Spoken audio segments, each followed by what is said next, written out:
Her best friend's husband stole her heart, a forbidden love story. The rain had been falling for hours, turning the quiet streets of Willowbrook into mirrors of gray and gold. Inside a small cafe tucked between the old library and the florist, Emily Hart sat by the window, staring at the blurred lights outside.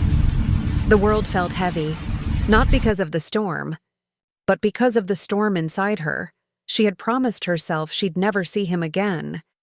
But promises are fragile things, especially when love sneaks in through the cracks of loyalty. Chapter 1. The Night. Everything changed. Emily met Ethan Cole years ago, not as a stranger, but as her best friend's husband. Sophie, her childhood companion, the girl who shared every secret and dream, had introduced him at their wedding rehearsal. Emily remembered the exact moment, the way Ethan smiled politely, his gray eyes calm and intelligent. There was no spark then, only respect. But over time, respect turned into friendship, and friendship into something far more dangerous. Sophie was everything Emily wasn't: bold, charming, radiant. Ethan adored her, or at least that's what Emily believed. But behind closed doors, things were different. Sophie traveled often for work, leaving Ethan alone for weeks. He never complained, but Emily saw the quiet loneliness behind his laughter. One night, Sophie asked Emily to drop off some files at the Coles' home. It was raining then, too. Ethan opened the door, wearing a soft gray sweater, the firelight behind him painting him in warmth. They talked, laughed, shared tea. It was innocent, until it wasn't. There was a silence, a long, trembling silence, before he whispered, "You always seem to understand me more than anyone else." Emily's breath caught. Her heart betrayed her. For the first time, she realized she had crossed an invisible line. Chapter 2. The pull of the forbidden days turned into weeks. Every time Emily saw him, her pulse raced. She tried to avoid him, but fate was cruel. Every family gathering, every community event brought them together.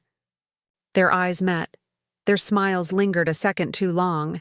Ethan never said a word, but his gaze spoke the truth neither dared to confess. One evening, Sophie hosted a dinner party. Emily came, trying to act normal, but as she helped in the kitchen, Ethan brushed past her, just a touch of his hand against hers, and the world froze. It was only a second, but it felt like eternity. That night, Emily lay awake. Guilt and longing tangled inside her like thorns. She knew she had to end it, before it began, but love doesn't end because we tell it to. Chapter 3. The confession weeks later, Sophie left for another work trip. Ethan called Emily, saying he needed someone to talk to. She hesitated. She knew what would happen if she went. But her heart overruled her reason. When she arrived, the house was silent except for the crackle of the fireplace. He looked at her, tired, lonely, broken. And then he said the words that shattered her world. "I can't stop thinking about you, Emily." Tears filled her eyes. "You can't say that," she whispered. "You belong to her." "I know," he said. "But my heart doesn't seem to care." They stood there, two souls caught between loyalty and desire. The fire glowed softly, and before either could stop themselves, he pulled her close.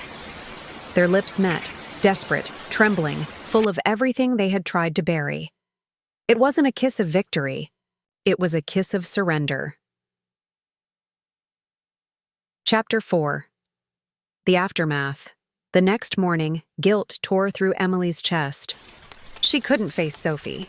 Every smile, every laugh between them now felt like betrayal. She decided to disappear, to move away, to start over. She left a letter for Ethan, short and trembling. "What we shared was real, but it can't exist in the light. Please don't look for me." Months passed. She moved to another city, started a small art studio, and tried to rebuild her life. But at night, she still dreamed of him, the way he looked at her as if she were the only truth in his world. Chapter 5. When Fate Returns. A year later, Emily's phone rang. It was Sophie. Her voice was quiet, fragile. "Ethan and I, we're not together anymore." Emily froze. "He's been through a lot," Sophie continued softly. "I thought you should know." For weeks, Emily struggled. Should she reach out? Should she let him go forever?